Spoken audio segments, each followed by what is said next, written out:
자, 오늘 수업 가보도록 하겠습니다. 몇 페이지부터 시작할 거냐면 118입니다. 네, 118에 빈칸을 안 넣었기 때문에 여기부터 출발해 보도록 하죠. 우리 지난 시간까지 뭘 배웠냐면 우리 3의 1단원이 예측하며 읽기에 대해서 배웠습니다. 그래서 예측하며 읽기란 무엇인가에 대해서 다시 한번 정리해 보도록 하죠. 자, 첫 번째입니다. 우리 예측하며 읽는 과정에 대해서 살펴봐야 되는데요. 이 과정에서는 크게 두 가지 과정이 있어요. 하나는 읽기 전이고 하나는 읽는 중입니다. 그죠? 그래서 읽기 전에는 크게 두 가지를 보고 예측해 볼 수 있습니다. 첫 번째는 책과 글의 제목. 그렇죠. 타이틀을 보고 뭐를 예측해 볼 수 있어요? 이 글의 내용. 어떤 내용? 전체적인 내용을 예측해 볼 수 있습니다. 자, 그리고 두 번째 우리가 차례를 보고 뭘 예측해 볼 수 있어요? 글의 전체적인 그렇죠. 구조를 구성을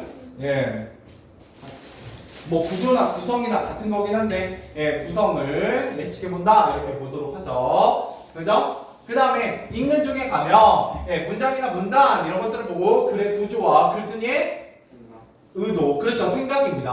같은 얘기예요. 주제를 우리가 예측해 볼 수 있고요. 사진이나 접속어 같은 걸 보고는 이어질 내용을 예측해 볼 수 있고요. 그 다음에 우리 일상생활의 모습과 관련된 글이 독자에게 미칠 영향 같은 것을 예측해 볼 수도 있습니다. 또한 가장 중요한 우리가 서전에 알고 있는 지식, 배경 지식 같은 걸 활용해서 글쓰기가 만난 장애인의 상황, 고래의 모습 등에서 배울 내용 등을 구체적으로 예측해 볼 수도 있죠. 자, 그래서 우리가 뭐에 대해서 공부했느냐? 크게 두 가지 글에 대해서 공부했는데 그 중에 하나인 고래들의 따뜻한 동료의 주요 내용을 우리가 정리해 보도록 하겠습니다. 자, 첫 번째 글쓰기를 겪은 일입니다. 어떤 일을 겪었냐? 첫 번째 뭐를 탄 장애인을 만나게 돼요? 휠체어를 탄 장애인을 만나게 된 경험에 대해서 이야기하며 이 글이 시작되고 있습니다. 자, 그 장애인은 길을 가다가 인도에 세워진 자동차 때문에 어디로 내렸었어요? 그죠? 차가 다니는 도로, 차도로 내려서게 됩니다. 두 번째, 휠체어 손잡이를 잡으면 도와주러 가자 장애인은 글쓰기에 차도로 내려가 뭐를 좀 멈춰달라고 부탁하냐면 자동차를 멈춰달라고 합니다. 그 다음 우리나라가 외국보다 장애인들이 별로 눈에 띄지 않는 것은 그들이 길에 나서기 불편하게 되어 있구나 라는 사실을 깨닫게 되었다라는 거죠. 자, 그 다음에 고래들의 모습이냐, 그물에 걸린 동료를 구출을 하려고 그물을 물어뜯고 고래잡이배에 사냥을 방해하고 있어요.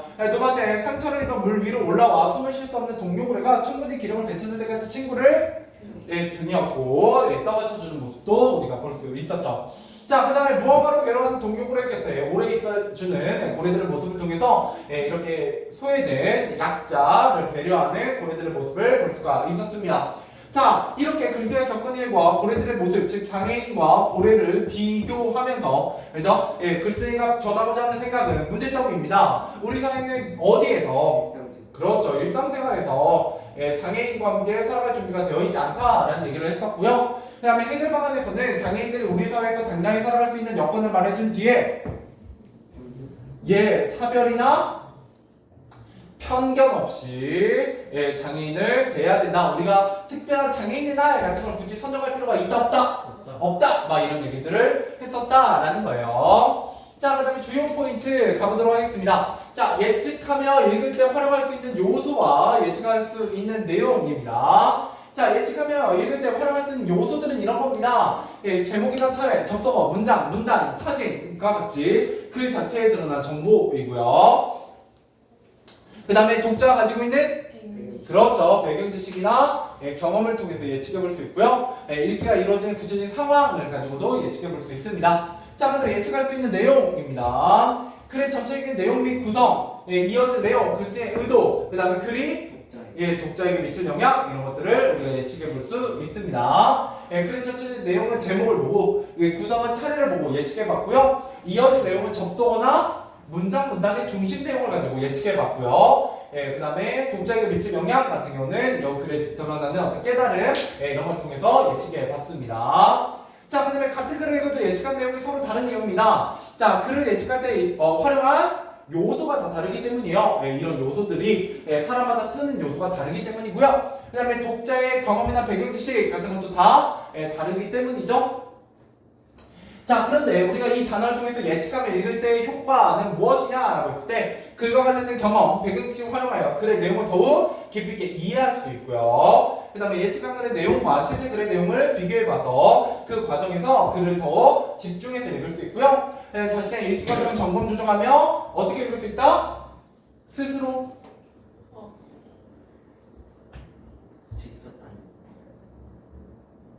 노동적. 능동적, 예, 능동적입니다. 예, 왜요? 노동운동에 굉장히 관심 많으신가봐요. 예, 그죠? 예, 단결하여, 예, 단결하라 막 이런 거 배우시나요? 예.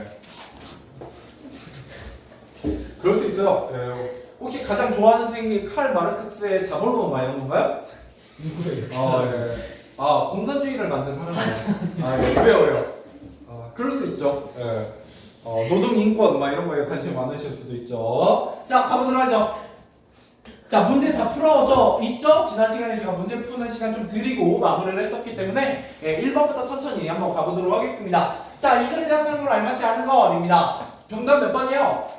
1번이죠. 이 글의 중심 내용은 고래에 대한 설명을 하고자 하는 게 아닙니다. 이 고래를 통해서 이런 장애인과 같은 사회적 소수자, 약자를 배려하지 않고 도와주지 않고 차별하고 편견을 가지고 있는 우리 인간들에 대한 얘기를 하고자 하는 거죠. 그래서 우리 사회 모습과 대비하는 고래들의 모습을 얘기하고 있고요. 그 다음에 휠체어를 탄 장애인을 배려하지 않는 경험이 이 글의 처음 부분에 나와 있죠. 장애인이 별로 눈에 띄지 않는 우리나라와 외국 사회를 비교하면서 우리 사회의 장애인이 별로 눈에 띄지 않는 이유는 장애인이 적어서가 아니라 일상생활에서 너무 일상생활에서 장애인들이 돌아다니기에 되게 불편한 여건이기 때문이다. 뭐 이런 얘기를 했었어요. 그래서 전체 경과 고래 사회의 특성을 바탕으로 글쓴이의 생각, 그죠?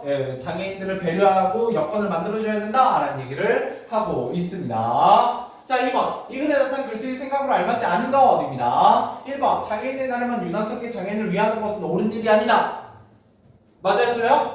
맞아요. 그죠? 그래서 장애인날 같은 요란스러운 행사를 하지 말고 우리가 평소에 차별과 편견 없이 장애인을 대하자라고 얘기하고 있습니다. 자, 2번. 우리 사회 일상생활에서 장애인과 함께 살아갈 준비가 되어 있지 않다. 그죠? 그러니까 여건을 마련해야 된다. 3번. 사회적 약자인 장애인들이 특별하게 대우대받을 수 있는 정책을 마련해야 된다. 아니죠. 특별한 우대를 하고자 하는 게 아니라 우리와 똑같은 사람으로서 대하자라고 얘기하고 있었습니다. 자, 3번입니다. 기억을 읽고 예측한 내용이다. 예측할 때 활용한 요소가로 알맞은 거. 자, 기억해 보시면 뭐라고 써있냐?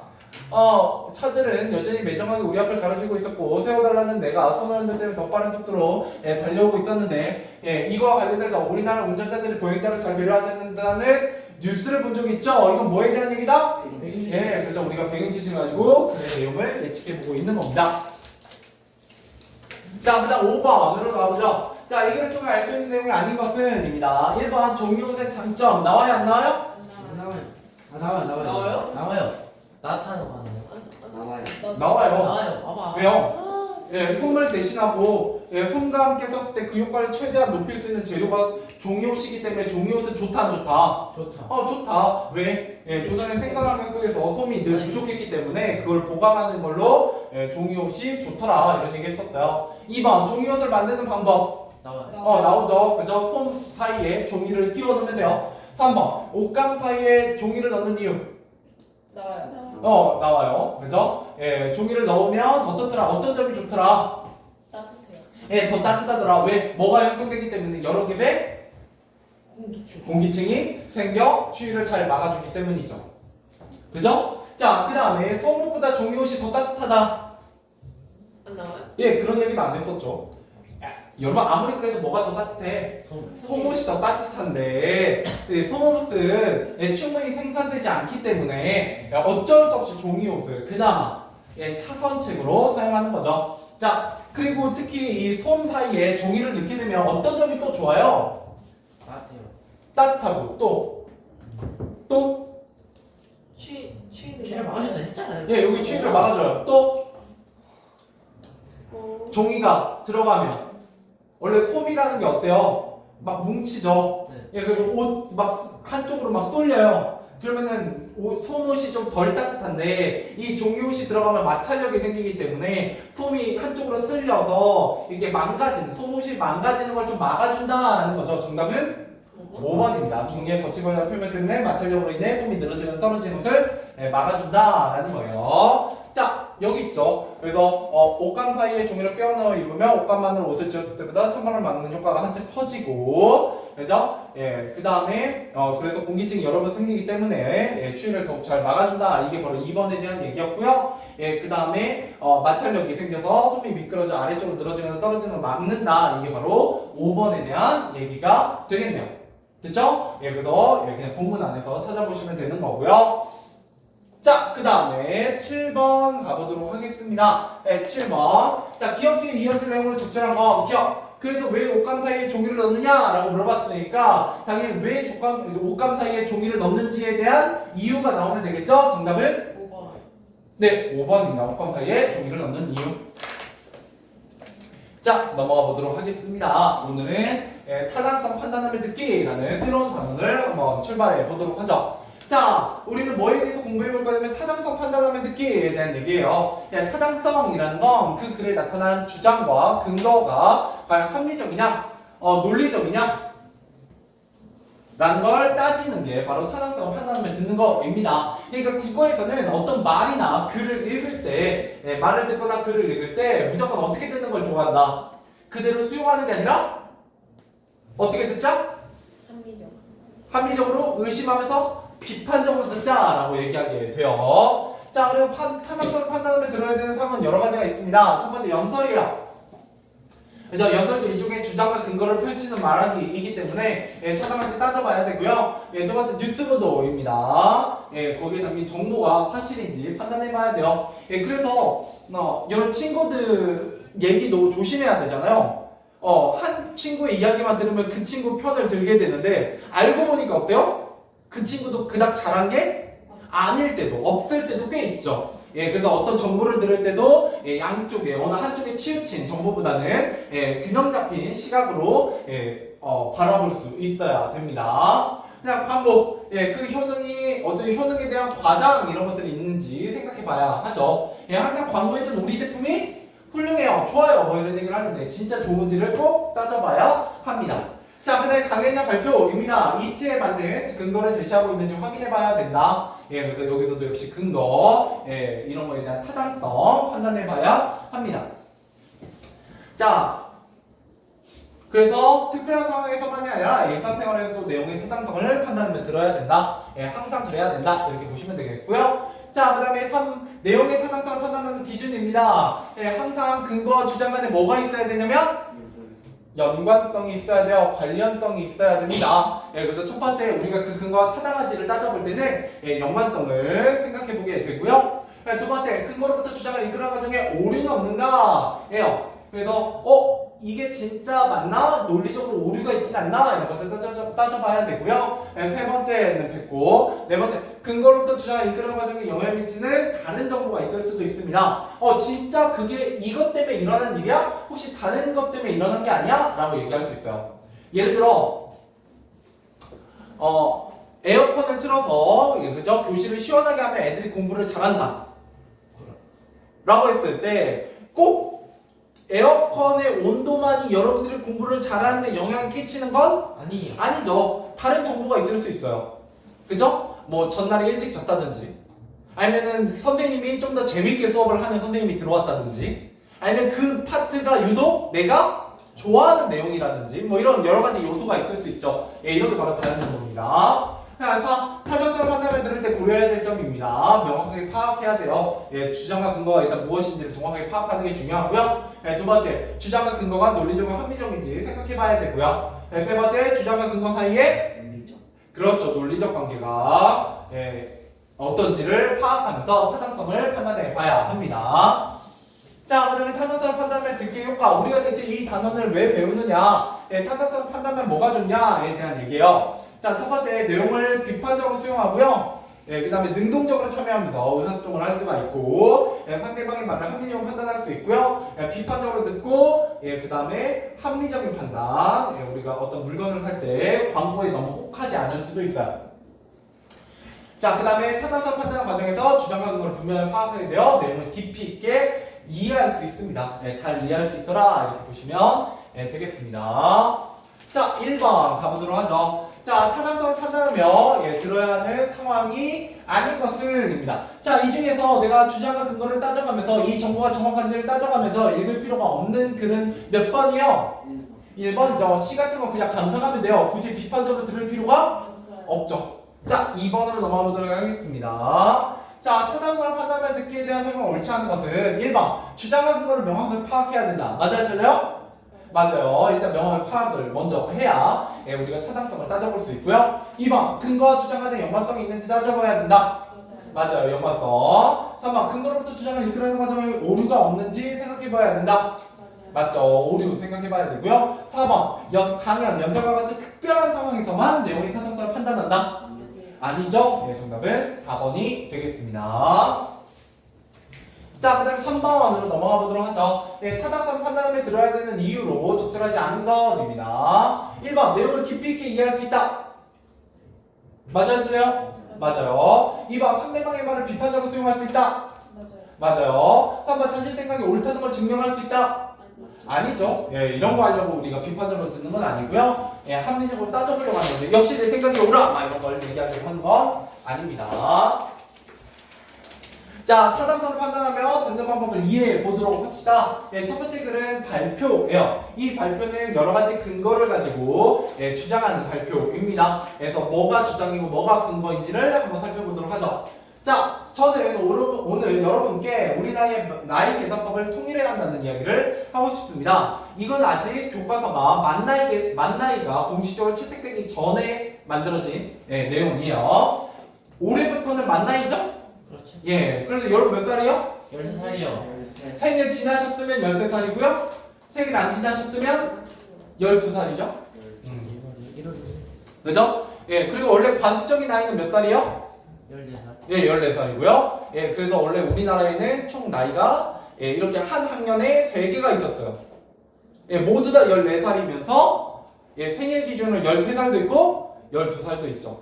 그죠? 이렇게 보시면 됩니다. 12살? 심지어 그 2000년대 이후로는 없어졌지만 원래 우리나라에 빠른도 있었어요. 제가 빠른이거든요. 그래서 같은 학년에 그러니까 나이가 5개가 있는 거죠. 그죠? 봐봐요. 관습적인 나이가 14살이고, 그죠? 만 나이로는 2개가 있는 거예요. 생일이 지나면 13살, 생일이 안 지나면 12살. 그리고 이제 빠른이 있잖아요. 빠른은 13살이면서 생일이 지났으면 12살. 생일이 안 지나면 11살. 이렇게 해서 14살, 13살, 12살, 11살 총 4개의 나이가 한 학년에 존재하고 있었어요. 그죠? 물론 저같이 빠르는 이제 나중에 사회에 나오면 그냥 이제 한 살 뭐 더하지 않고 그냥 그 나이로 얘기하고 다니죠. 근데 이제 문제는 뭐냐면 가끔 족보가 꼬입니다. 족보가 꼬여요. 내가 이제 사회에 나가서 이 친구랑 동갑이어갖고 친구를 먹었는데 알고 보니까 내 친구랑 얘랑 선후배 관계여갖고 형 동생 하는 사이인 경우가 있죠. 그죠? 그러면 나는 이 친구도 친구고 이 친구도 친구예요. 근데 이 둘은 친구가 아니죠. 뭐 이런 경우가 발생을 해요. 그죠? 자, 아무튼 넘어가 보도록 합시다. 자, 그래서 우리가 올해부터는 만 나이를 없앤 겁니다. 만 나이를 채택한 겁니다. 빠른 옛날에 없어졌어요. 그냥 한 10년도 넘었습니다. 자, 그래서 일반적으로 우리나라에서는 태어나면 바로 한 살이 되고 해가 바뀌면 다시 한 살을 더하는 관습적인 나이 계산법을 사용했죠. 하지만 법률과 공문서 등에서 생일을 맞을 때마다 한 살씩 더하는 만 나이 계산법을 따르고 있습니다. 그러다 보니 공식적인 일을 처리할 때만 만 나이를 따로 계산해야 되는 불편함이 있습니다. 라는 거예요. 그죠? 그래서 이게 이제 첫 번째 근거가 되겠죠?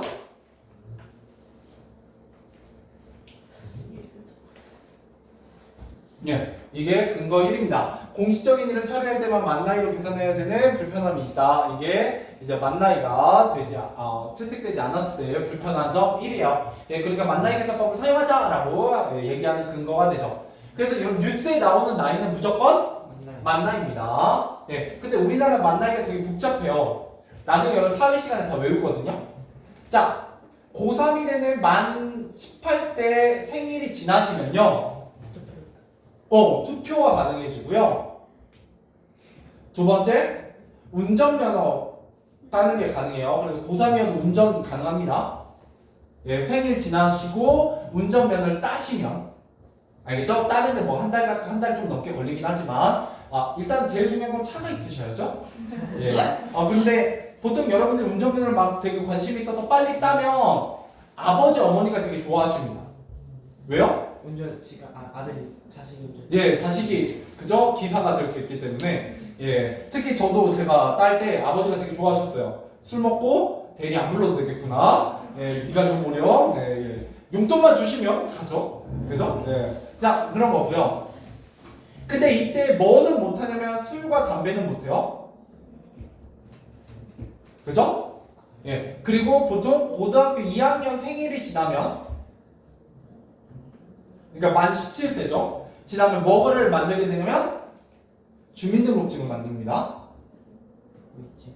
예, 민증을 만들어요. 예. 왜냐면 만 18세 되기 전에 민증을 만들어야 되기 때문에 여러분 민증 만들려고 나중에 우편이 날라와요. 예, 그러면 이제 좀 여러분 어른이 된 느낌이 들죠. 안 만들면 안 만들면 100만 원인가 300만 원인가 벌금이 있어요. 한번 예. 내고. 그래서 그 기한 내에 만드셔야 돼요. 기한 내에. 한번 내고. 알겠죠? 왜냐면 우리나라는 그게 강제이기 때문에, 예, 여러분들 아이디잖아요, 이게? 아이덴티티이기 때문에, 예, 무조건 만드셔야 됩니다. 예, 그래서 전 세계에서 이렇게 전 국민을 대상으로 지문과, 예, 지문을 수집하고 아이덴티티를 부여하는 나라는, 예, 우리나라밖에 없어요. 대신에 장점은 범죄를 저지르면 거의 걸리죠. 그렇죠. 지문. 예, 왜냐면 지문이 다 등록되어 있기 때문에. 예, 가끔 지문이 안 걸리는 경우는 두 가지예요. 외국인이거나 어린애. 어린아이거나. 그죠? 원래 옛날에는 외국인도 무조건 했거든요. 예, 근데 한 10년 전부터 외국인 지문을 채취를 안 하고 있어요. 예, 아무튼 그런 부분이 있고요. 그 다음에 여러분들 성인이 되는, 그러니까 고3 그 끝나고 졸업하는 그 겨울 방학 1월 1일부터 바로 뭐가 가능해요? 예, 역시 빨리 마시고 싶어하고, 예, 찾아봤군요. 예, 술과 담배가 가능해집니다. 예, 그러니까 운전은 할 수 있지만 술과 담배는 못해요. 1월 1일 지나기 전까지. 근데 다행인 건 생일이 지나는 게 아니라 1월 1일만 지나면 됩니다. 그러니까 12월 31일생도 1월 1일만 지나면 돼요. 좋죠? 예. 그래서 그날은 장난 아닙니다. 제가 수송동을 절대 안 나가는 날 중에 하나예요.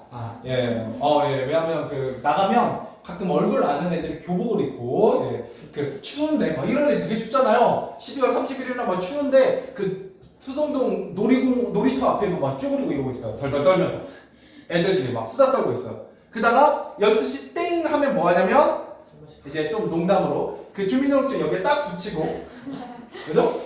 예, 가서 술을 마십니다. 그죠? 예. 근데 이제 그때는 그나마 평상복인데요. 이제 또 뭘 하냐면 졸업식 날, 고등학교 졸업식 날, 보통 2월 달에 하잖아요? 예, 그러면 이제 그때 바로 낮술 때리러 가죠. 수성동으로. 예, 교복 입고, 예, 민증 보여주면서 나 술 마실 수 있다 하고 앉아갖고 술 마시는데, 예, 고등학교 선생님들 식빨이 좀 교복이라도 벗고 술 마시라고, 예, 그럽니다만, 예. 아무튼, 나중에, 예. 물론 뭐 지금도 마실 수는 있잖아요. 네, 예, 알아서 잘, 예, 숨어서 마시시고요. 예. 담배 하지 마도. 네. 자, 넘어가보죠. 네. 근데 보통 그때 이제 1월 1일날 왜 저기 아니면 처음 마시는 애들이 꼭 오바이트 해요. 오해. 네, 막 수성동 가면 전을 그렇게 구워놔요. 전 부쳐먹거든요. 전을 이렇게 하나씩. 예, 그래서 별로 수성동 안 나가요. 왜냐면 자기 주량을 잘 몰라요. 오히려 어떤 애들이 되게 술을 깔끔하게 잘 마시냐면, 마셔보네. 마셔본 애들. 왜냐면 자기 알거든. 그 정도 마시면 많이 취한다는 걸 아니까 딱 거기까지만 마시고, 예, 약간 즐겁게 마셔요. 예, 근데 이제 뭣도 모르는 애들이 그날 신나잖아요. 처음 마시죠? 그냥 막 마셔요. 근데 취하는 게 좀 늦게 오거든요? 한 30분에서 1시간 정도 좀 늦게 와요. 근데 이미 내가 너무 취한다 할 때 이미 늦었어요. 이미 너무 마셔놨거든. 계속 와요 이제 올라오는 게. 그러다 이제 토하죠. 아 토하면 다음날 되게 깔끔하긴 합니다. 숙취는 없어요. 왜요? 다시 다 나왔잖아요. 알코올이 들어간 게 없어요 몸에. 예, 원래 알코올이 흡수돼서 그 혈관에 흘러야 다음날 그거를 이제 해독하느라 간이 막 고생을 해서 숙취가 생기거든요. 근데 많이 마셨다가 다시 나오면 내 몸에 알코올이 안 남아있기 때문에 다음날 되게 깔끔합니다. 독서는 아니요, 하라는 얘기는 아니에요. 자, 아무튼 그래서 제가 그 1월 1일 날은 수송동에 안 나갑니다. 그래요? 왜 그러냐면 그럴 때 잘못 잡히면 술값을 제가 내기 때문에 왜? 너네가 날 사줄 리는 없잖니. 걸리면 센. 그렇기 때문에 나가지 않아요. 자, 그리고 저기 하면 저는 술을 조절해서 마실 수 있지만 가끔 애들이 이제 꽐라가 돼가지고 개가 돼서 돌아다니면 그걸 내가 그것까지 치워줄 수는 없잖나? 그래서 그렇지 않죠. 자, 넘어가 보죠. 자, 만나이 계산법은 관습적인 나이 계산법보다 합리적인 방법이다. 관습적으로 세는 나이에 따르면 12월 31일에 태어난 아기는 하루만 지나도 2살이 되어버립니다. 반면에 1월 1일에 태어난 아기는 1년을 꼬박 채운 후에 2살이 되기도 하죠. 만나이로 계산하면 누구나 자신이 태어난 시점을 기준으로 계산하므로 좀 더 정확한 나이를 셀 수 있습니다. 이게 바로 근거 2죠. 그 다음 현재 대부분의 나라에서 만나이 계산법을 사용하고 있습니다. 우리나라의 지리적으로 가까운 일본, 중국뿐만 아니라 대부분의 나라에서 만나이를 사용하고 있습니다. 그죠? 그래서 현재 대부분의 나라에서 만나이를 이미 사용하고 있기 때문에 우리도 그런 국제 표준에 맞춰야 된다. 뭐 이런 게 근거 3입니다. 그래서 이처럼 국제적으로 통용되는 만나이 계산법으로 나이를 계산하면 나이 계산과 관련하여 나라 간의 오해를 줄일 수 있습니다. 근데 우리나라는 더 힘들어요. 왜요? 여기서 생일 제일 늦으신 분이 누구일 것 같나요? 혹시 12월생? 11월? 10월? 10월 며칠? 12요. 12일, 그죠? 2010년? 네. 그죠? 근데 만나이 계산법으로 치면, 예를 들어 이런 거잖아요. 2011년, 1월 1일하고 얼마 차이 나요? 3개월 차이. 60일도 차이가 안 나죠? 그죠? 근데 와가지고, 그러면. 안 돼요. 우리나라 큰일 나죠? 그죠? 심지어 2010년 12월 31일생하고 1월 1일도 야는 아니죠. 우리나라는 이게 되게 심해요. 서열이. 그래서 아마 관습적 나이가 안 없어질 가능성이 높아요. 일단 야가 돼야 되거든요. 친구를 먹어야 돼요. 하루 차이. 그럼 얘가 근데 이렇게 되면 보통 한 2-3살까지는 외국은 친구 먹어요. 그냥 공부랑 네. 친구 먹으면 되잖아. 그죠? 그런데 쉽지 않죠. 12월 31일 찾아와. 자, 그래서 근데 우리나라는 이게 안 되기 때문에 이 만나이 계산법이 쉽지 않아요. 자, 당신 지금 몇 살입니까? 지금부터는 우리나라의 나이 계산법으로 만나이 기준을 통일하여 지금 몇 살이냐 질문에 고민하는 일이 더는 없었으면 좋겠다. 자, 주장은 뭐냐? 우리나라의 나이 계산법을 뭘로 통일하자? 만나이 기준을 통일하자라는 게 이들의 주장이었고, 근거는 크게 3가지였습니다. 바로 여기에 써 있죠?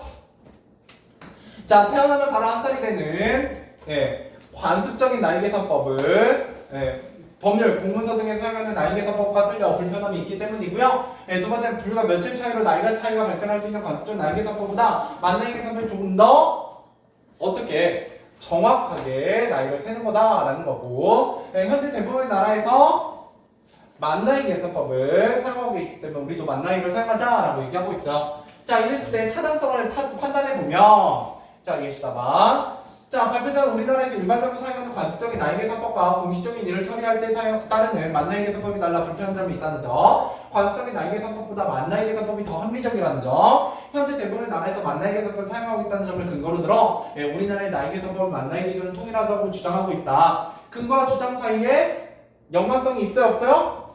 있고, 주장을 이끄는 과정이 논리적이고, 주장과 상관없는 내용이 있다, 없다? 없으므로 발표자의 내용은 타당합니다. 자, 두 번째 방송 광고 가보도록 하겠습니다. 자, 진행자 오늘 소개해드린 신제품 장튼튼 건강음료를 이제 광고하는 내용이에요. 자, 장건강에 큰 효능이 있다라고 주장하고 있죠. 자, 이 제품은 무엇보다도 인기 있는 교수님이 참여한 개발했던 점을 믿을 수 있다. 이게 근거 1인데 인기 있는 교수님이 참여했다. 그럼 믿을 수 있나요? 아니요. 아니요. 아니죠. 이거는 어떤 장건강의 효능과 인기 있는 교수님 사이에는 연관성이 있다 없다? 없다. 예, 없다. 그래서 타당한 근거가 아니에요. 네, 텔레비전에도 많이 출연하시는 교수님이니까 믿을 수 있겠죠? 그런 교수님의 설명을 들어볼까요? 자, 동물과 사람에 대해 성을 실험한 결과 이 제품의 이론 성분이 잠깐 잘 전달되어 병을 억제하는 것으로 밝혀졌다. 그죠? 자, 이거는 이제 근거 2입니다. 자, 얘는 타당해요? 안 타당해요? 네, 타당하죠. 그죠? 실험한 결과, 그죠? 예, 이론 성분이 잠깐 잘 전달되어 병을 억제한다. 이거는 장 건강에 효능이 있다라는 말과 관련이 있습니다. 그래서 이 세 연관과는 이 제품이 사람의 장 건강에 장 건강에 탁월한 효과가 있다는 걸 보증합니다. 자, 진행자 정말 뛰어난 제품이네요. 다음으로 이 제품을 이용하라고 하고 계시는 영화배우 박민남 씨가 나오셨습니다. 자, 빠듯한 영화 촬영 일정 때문에 항상 피곤했는데요. 이 제품을 3일 동안 마셨더니 피로가 완전히 풀리더라고요. 이게 근거 3이에요. 자, 이 제품을 3일 동안 마셨더니 피로가 풀렸다. 타당해요? 안 타당해요? 안 타다니. 왜? 피로가 풀리는데 다른 요소가 개입할 가능성이 있어요. 예, 개입 가능성이 있기 때문이죠. 그러니까 꼭 이 음료 때문에 피로가 풀린 거? 아니. 아닐 수 있어요. 두 번째, 마시면 약간 쓴맛이 나는데 왠지 건강이 좋아진다는 느낌이 들었어요. 이게 근거 4인데 쓴맛이 나면 건강이 좋은 거예요? 아니요. 아니에요. 아니죠. 얘도 타당하지 않아요. 않아요. 자, 여러분 보셨죠? 이 제품으로 장 건강을 회복해 보시는 거는 어떤가요? 망설이지 말고 지금 바로 전화하세요. 자, 한번 근거 정리해 보도록 하죠. 자, 첫 번째, 장 건강에 도움이 되는 장튼튼 건강 음료를 구매해야 한다라고 주장하고 있어요. 자, 진행자가 텔레비전에 많이 출연하는 인기 있는 교수. 교수님이 개발에 참여했다라고 얘기했는데 했고, 교수가 동물과 사람을 대상으로 실험한 결과 제품의 이론 성분이 잠깐 잘 전달되어 병을 억제한다라고 얘기했고요. 영화배우 이 제품을 3일 동안 마셨는데 피로가 완전히 풀렸고 마시면 약간 쓴맛이 나는데 왠지 건강이 좋아지는 것 느낌이 들었다라고 얘기하고 있죠. 자, 그래서 여기서 정리한 근거가 타당한지 판단해보자. 자, 진행자의 말에서 텔레비전에도 많이 출연한 인기 있는 교수가 제품 개발에 참여했다는 것은 제품 효능에 관련이 없는 정보다. 따라서 나는 진행자의 말이 타당하지 않다고 생각한다. 자, 교수의 말에서 실험 결과 이 제품이 이론 성분이 잠깐 전달될 장문을 억제한다는 것이 밝혀졌다고 한 부분은 이 음료의 효능을 효과적으로 뒷받침하는 타당한 근거가 맞죠. 근데 영화배우 말에서 3일 동안 마실 때 피로가 완전히 풀렸다고 한 부분은 휴식과 같은 뭐가 다른 요소가 영향을 끼칠 수도 있기 때문에 타당하지 않은 근거이고, 또 쓴맛이 나는 음료를 마신다고 해서 건강이 좋아지는 것은 아니므로 주장을 이끈 과정에 오류가 있습니다.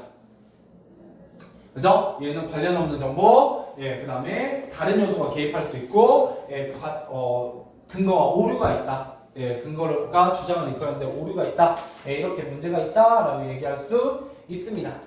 자, 그 밑에는 됐고요. 9번까지 문제 풀어보고 오늘 마무리해보죠. 자, 1번부터 9번까지입니다. 문제 풀어보세요.